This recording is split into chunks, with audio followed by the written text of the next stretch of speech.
Welcome back. आज हम अपने चैप्टर नंबर 2 का that is acid base and salt का पार्ट 5 करने जा रहे हैं। पार्ट 4 में हमने पीएच का कॉन्सेप्ट देखा था। कुछ हमने पीएच पेपर से रिलेटेड टेस्ट भी देखे थे, how we can test an acid और a basic solution using a PH paper. मतलब पीएच पेपर का हम इस्तेमाल करके कैसे किसी सॉल्यूशन को एसिड या बेस में पहचान सकते हैं। आज हमारा जो है वो है importance of pH in our daily life, मतलब हमारे दैनिक जीवन में पीएच का क्या महत्व है। हमने देखा कि जो हमारी बॉडी, इवन एनिमल्स या प्लांट्स हैं, वो एक मॉडरेट पीएच रेंज में कार्य करते हैं। तो हमारी एनसीईआरटी की बुक में जो 4 टॉपिक कवर किए गए हैं वो है पीएच ऑफ द सॉइल। मतलब plants are also very sensitive to the pH range. अक्सर हमने देखा किसान अपने खेतों में कैल्शियम ऑक्साइड या चूना डालता है। हम जैसे जानते हैं जो कैल्शियम ऑक्साइड है वो एक मेटल ऑक्साइड है। वो क्या है, बेसिक या क्षारीय गुण रखता है। जब मिट्टी की, सॉइल की एसिडिटी बढ़ जाती है, अब प्रश्न उठता है कि सॉइल की एसिडिटी बढ़ती कैसे है। हमने सुना है एसिड रेन का। What is acid rain? अम्लीय वर्षा क्या होती है? हमने देखा कि जब पोल्यूशन के द्वारा कार्बन डाइऑक्साइड, सल्फर डाइऑक्साइड और नाइट्रोजन डाइऑक्साइड गैसों से वातावरण भर जाता है, तो जब इन गैसों से वर्षा का जल होकर गुजरता है तो माइल्ड एसिड प्रोड्यूस करता है।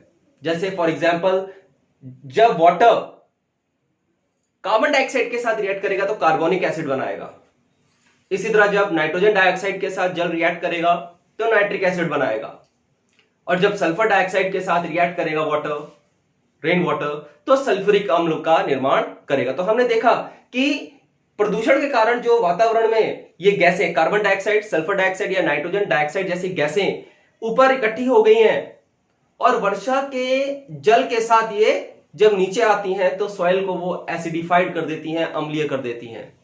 तो किसान क्या करता है कि उसको न्यूट्रलाइज करने के लिए उसमें कैल्शियम ऑक्साइड या चूना, जो कि बेसिक ऑक्साइड है, बेसिक नेचर का है, क्षारीय गुण का है, तो वो एक उदासीनीकरण, न्यूट्रलाइजेशन रिएक्शन होता है और जो सॉइल की एसिडिटी है वो समाप्त हो जाती है। तो ये बोर्ड में क्वेश्चन पूछा भी जा सकता है कई बार कि you have seen farmers adding calcium oxide to their soil before sowing seeds. तो ऐसा क्यों किया जाता है? क्यों किसान मिट्टी में कैल्शियम ऑक्साइड, क्योंकि कैल्शियम ऑक्साइड क्या है, बेसिक गुण को प्रदर्शित करता है। उसके बाद हमने देखा कि दूसरा पीएच इन अवर डाइजेस्टिव सिस्टम। हम लाइफ प्रोसेस में हमने देखा कि जो हमारा स्टमक है वो क्या, हाइड्रोक्लोरिक एसिड प्रोड्यूस कर रहा है। ये काफी इंपॉर्टेंट है। ये पेप्सिन एंजाइम, जो प्रोटीन डाइजेस्टिव एंजाइम है जो स्टमक में रिलीज होती है, उसको एक्टिवेट करने के लिए हमारे स्टमक या अमाशय में अम्लीय जो माध्यम अनिवार्य होता है। Acidic medium is important for the activation of pepsin enzyme. लेकिन जब एचसीएल की मात्रा बढ़ जाती है स्टमक में तो हम कहते हैं अम्लता या एसिडिटी हो गई। अक्सर आपने अनुभव किया होगा कि काफी देर भूखे उपवास के बाद या अन डाइजेशन, अपच के कारण अमाशय में या स्टमक में एचसीएल की मात्रा क्या हो जाती है, बढ़ जाती है, जिसको हम एसिडिटी या हाइपर एसिडिटी के नाम से जानते हैं। उस स्थिति में हम करते क्या है, हम इनो लेते हैं, हम डाइजीन लेते हैं।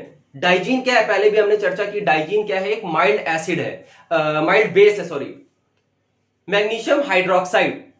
वो उस एसिड को क्या करेगा, न्यूट्रलाइजेशन रिएक्शन। हमने पहले भी इस चर्चा कर रखी है कि जब भी कोई एसिड बेस के साथ रिएक्ट करेगा तो सॉल्ट एंड वाटर प्रोड्यूस करेगा।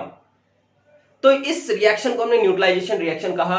तो वही एसिडिटी में हमने Eno is also base, sodium hydrogen carbonate, baking soda है एक तरह की इनो। तो हमने देखा कि जब एसिडिटी होती है तो हम बेस का उपयोग करते हैं एंटा एसिड के रूप में। ऐसे पदार्थ जो एसिड्स को किल करते हैं, नष्ट करते हैं, उसको प्रति अम्ल या एंटा एसिड का नाम देते हैं, जिसमें हमारे पास हमने डाइजीन या इनो की बात कही। तीसरा, pH changes as a cause of tooth decay. तीसरा आ गया हमारे दंत क्षय। हमने देखा कि जब हमारे माउथ का पीएच 5.5 से बिलो हो जाता है तो हमने देखा कि जो हमारे दांत जो है इनको वो करोजन करने लग जाता है, एसिड। मुंह में एसिड आया कहां से? प्रश्न पहले ये बनता है कि मुंह में एसिड आया कहां से। हमने देखा कि जब हम खाना खाते हैं तो जो शुगरी मटेरियल है, जो शुगर वगैरह है, जो रोटी का अन्न का जो टुकड़े हैं वो दांतों में फंसे रह जाते हैं। अब ये दांतों में जो फंसे हुए जो अन्न के टुकड़े हैं उनका फर्मेंटेशन होता है और उस फर्मेंटेशन से एसिड प्रोड्यूस होता है। दिन के समय में हमारे मुंह में जो लार बनने का जो प्रक्रम है, जो प्रक्रिया है, ये एक बड़ी इंपॉर्टेंट प्रोसेस है, बड़ा ही वाइटल हमारे लिए, बड़े लाभदायक है। ये लगातार माउथ को वॉशिंग करता रहता है। लेकिन जब हम रात में सो जाते हैं तो सैलिवेशन बंद हो जाता है, तो वो लगातार खाना जो सड़ रहा है वो धीरे धीरे क्या करने लगेगा? एसिड प्रोड्यूस करने लगेगा। और जैसे ही माउथ का पीएच 5.5 से नीचे जाता है, जो टीथ का जो एनामल है, जो दांतों का जो ऊपरी हिस्सा है, वो कैल्शियम फॉस्फेट का बना हुआ है। एनामल जिसको हमने कहा, जो ऊपर की कोटिंग है, वो धीरे धीरे क्या होने लगेगा?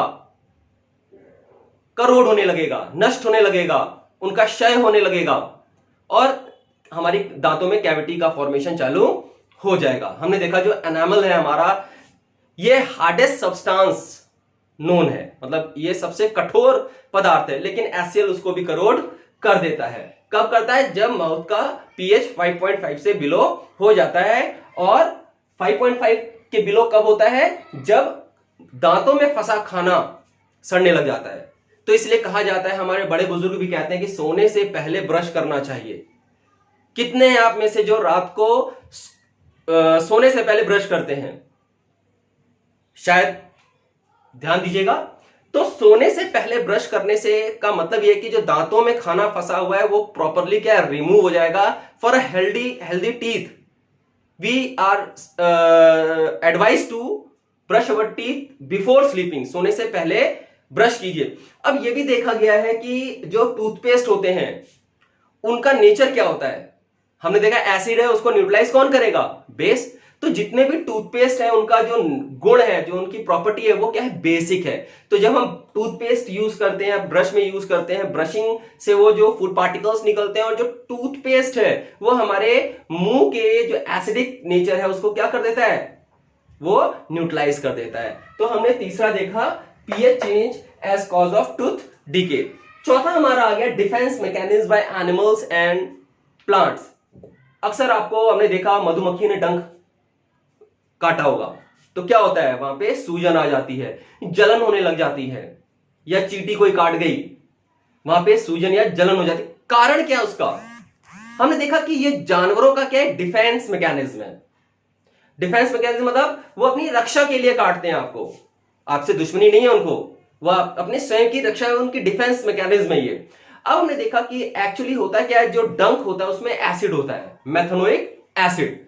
चाहे आपका एंट स्टिंग हो या बी स्टिंग हो, वो जब डंक मारती है तो आपकी बॉडी में क्या करती है? थोड़ा सा एसिड को डाल देती है। वही एसिड क्या करता है? वो सूजन या जलन पैदा करता है। रेमेडी, होम रेमेडी क्या है? आपके घर में बेकिंग सोडा है, वो रगड़ लीजिए। टूथपेस्ट है, वो रगड़ लीजिए। या लोहे का कड़ा पहन रखा है, लोहा मेटल है, उसको थोड़ा सा रगड़ लेते हैं तो वो क्या करेगा? न्यूट्रलाइजेशन रिएक्शन हो जाएगा, जो एसिड अंदर इंजेक्ट किया गया है वो रिमूव हो जाएगा। अब हमने देखा कि जो मेटल है वो न्यूट्रलाइजेशन करके उसको न्यूट्रलाइज कर दिया। और उससे एक प्लांट है नीटल स्टिंग, नीटल प्लांट होता है, वो भी यही करता है। कभी आप झाड़ियों में चले जाते हैं, जंगलों में ये पौधा होता है, वो जब आप उसमें चले जाते हैं तो वो अगर उसका कांटा लग जाता है तो वो भी सेम प्रोसेस करता है। प्रकृति ने क्या किया हुआ है कि ऐसे पौधों के बगल में एक दूध वाला पौधा होता है जिसको हम वाइल्ड प्लांट है, डॉग प्लांट। डॉग प्लांट क्या करता है? वो जंगलों में क्या करते हैं? नीडल स्ट्रिंग लगा, तो वो डॉग प्लांट का क्या करते हैं? वो रस लगा देते हैं। अब आप अनुमान लगा सकते हैं कि डॉग प्लांट का नेचर क्या होगा, उसका जो रस होगा उसका नेचर क्या होगा? क्षारीय होगा। तो हमने देखा नीटल स्ट्रिंग का जो उसमें है मेथनोइक एसिड है, और जो डॉग प्लांट में है वो क्या है? बेस है वहीं पे लोग वहां पे रगड़ के अपना एक ट्रेडिशनल उपचार कर लेते हैं। तो आज हमने क्या देखा कि इंपॉर्टेंस ऑफ पीएच में, pH of the soil, soil का पीएच हम कैसे आइडेंटिफाई, आजकल पीएच मीटर आ गए हैं, पीएच मीटर से हम पीएच का सॉइल चेक कर सकते हैं। हम पीएच इन अवर डाइजेस्टिव सिस्टम हमने देखा, एंटासिड का एक बड़ा क्वेश्चन आ जाता है, व्हाट आर एंटासिड्स, नाम पूछा जाता है। Milk of magnesia, what is milk of magnesia, milk of magnesia क्या है, aqua solution of magnesium hydroxide, magnesium hydroxide का ही एक सोल्यूशन है एक्वा सॉल्यूशन, उसको मिल्क ऑफ मैग्नीशिया का नाम देते। पूछा भी जाता है what is milk of magnesia, it is commonly used an antacid. फिर हमने PH cause of tooth decay देखा, when the PH of the mouth lowers 5.5 it start corroding the enamel of the teeth causing tooth decay। और फिर lastly हमने self defence by animals देखा कि कुछ animals क्या करते हैं, एसिड्स के द्वारा अपने स्वयं की रक्षा करते हैं। तो आज का जो टॉपिक था, ये जो importance of pH in our daily life, यहां आज एंड करते हैं। हम अगली वीडियो हम जो लेके आएंगे about salt, family of salt लेके आएंगे कि सॉल्ट कितने प्रकार के हैं और हमें ये सॉल्ट कहां से प्राप्त होते हैं। तो प्लीज आशा करता हूं आपको आज की वीडियो पसंद आई होगी। अगर पसंद आई है तो प्लीज इस वीडियो को लाइक कीजिएगा, शेयर कीजिएगा और चैनल को सब्सक्राइब अभी तक अगर नहीं किया है तो सब्सक्राइब करना मत भूलिएगा। इसी के लिए आप को धन्यवाद वीडियो देखने के लिए। Thank you.